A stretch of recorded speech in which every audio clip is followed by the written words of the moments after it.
کہ جو ہماری استعمال کی اشیاء ہیں ان پہ شریعت نے زکوٰۃ نہیں رکھی. تو سوال پیدا ہوتا ہے کہ خواتین بھی تو استعمال کے لیے زیورات پہنتی ہیں، مگر حدیث سے بہت ساری واضح ہیں کہ نبی کریم صلی اللہ علیہ وآلہ وسلم نے جب ازواج مطہرات کو زیور پہنے دیکھا تو آپ صلی اللہ علیہ وسلم نے فوری طور پہ ان سے پوچھا کہ کیا تم نے ان میں سے زکوٰۃ ادا کی ہے؟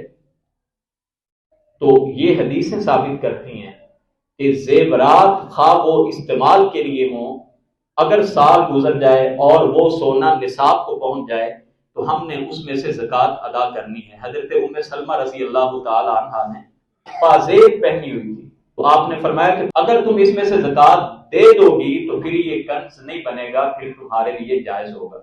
حضرت عائشہ صدیقہ رضی اللہ تعالی عنہا نے چاندی کی انگوٹھی پہنی ہوئی تھی، تو نبی پاک صلی اللہ علیہ وآلہ وسلم نے ان سے بھی یہی بات پوچھی تھی کہ کیا اس میں سے تو نے زکوٰۃ ادا کی ہے؟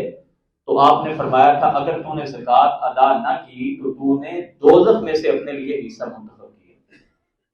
اور ویسے بھی ہمارے ہاں جو خواتین کے زیورات ہیں یہ بچت کے لیے رکھے ہوتے ہیں. خواتین زیورات کون سا پورا سال پہنتی ہیں؟ کوئی ایک انگوٹھی، کوئی ایک چوڑی یا بالیاں پہنی ہوتی ہیں، وگرنہ تو پورا سال جو سارا زیور پڑا ہوا ہے وہ کتنی خواتین پہنتی ہیں.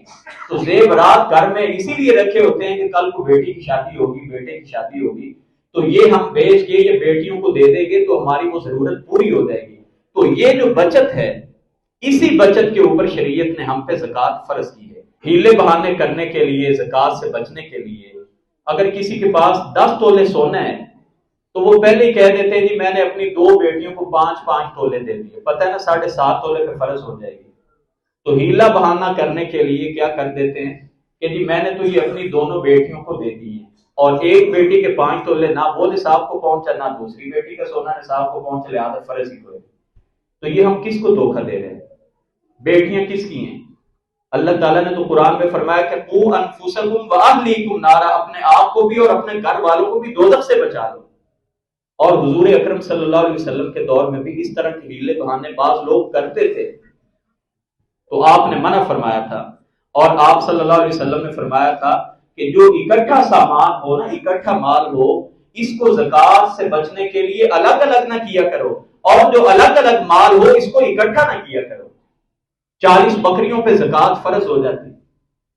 اب فرض کریں 3 آدمی ہیں، ان کے پاس 40 بکریاں ہیں، تو 120 بکریاں 3 آدمیوں کے پاس ہیں، تو ان پہ 3 بکریاں فرض ہوئی. تو لوگ کیا کرتے تھے کہ زکوٰۃ سے بچنے کے لیے وہ یہ شو کراتے تھے کہ یہ ایک ہی مالک کی ہے. اب شریعت کا ایک اصول ہے کہ 40 بکریوں سے لے کے 120 بکری تک ایک ہی زکوٰۃ فرض ہے اگر ایک ہی مالک کی ہو. تو 3 مالک جو زکوٰۃ لینے آتے تھے ان کو ظاہر کراتے تھے کہ ان کا مالک ایک ہی ہے. یا کیا کرتے تھے کہ فرض کریں کہ زیادہ اس پہ مال فرض ہوتا ہے تو اس کو 3 مالک بنا لیے تاکہ شریعت کی نگاہ میں فرض کر لیں کہ کسی کے پاس 60 بکری ہیں، اب اس پہ 1 بکری فرض ہوتی ہے، تو کوئی زکوٰۃ لینے آیا تو آپ نے اس کو بتا دیا کہ 30 میری ہیں اور 30 میرے بھائی کی. تو اللہ کے نبی صلی اللہ علیہ وسلم کے دور میں بھی یہ شکلیں تھیں. یہ جو شکلیں ہیں کہ بیٹیوں کو ہم نے دے دیا ہے جناب، بیٹیوں کی شادیاں کرنی ہے تو فرض کیا، کیا یہ تو بہت کم حصہ ہمارے اوپر شریعت نے فرض کیا ہے کتنا کبھی سوچیں تو صحیح. باقی کا سارا تمہارا ہے، اور ہے کتنا؟ لاکھ کے پیچھے 2500 روپے. اور اگر اتنا بھی کوئی فرض زکوٰۃ نہیں دیتا تو کیسا مسلمان ہے؟ اور ایک اور بات کی جاتی ہے کہ جی میری بیوی کا ہے، وہ اس کی مالکن ہے اور اس کے پاس ہے ہی نہیں تو وہ زکوٰۃ کہاں سے دے؟ تو سونا بیچ کے دے، کہاں سے دے؟ اور ویسے بھی زکوٰۃ کا پہلا حکم یہ ہے کہ جس جنس سے آپ نے زکوٰۃ دینا ہے اسی چیز میں سے آپ زکوٰۃ دیں. سونا ہے تو سونا ہی زکوٰۃ میں دے. یہ تو ایک آسانی رکھی کہ آپ کرنسی میں اس کی قیمت بھی زکوٰۃ میں دے سکتے ہیں. تو اگر زکوٰۃ کے پیسے نہیں ہیں تو سونا بیچ کے آپ اس میں سے زکوٰۃ دیں، اس میں کیا حرج کی بات ہے؟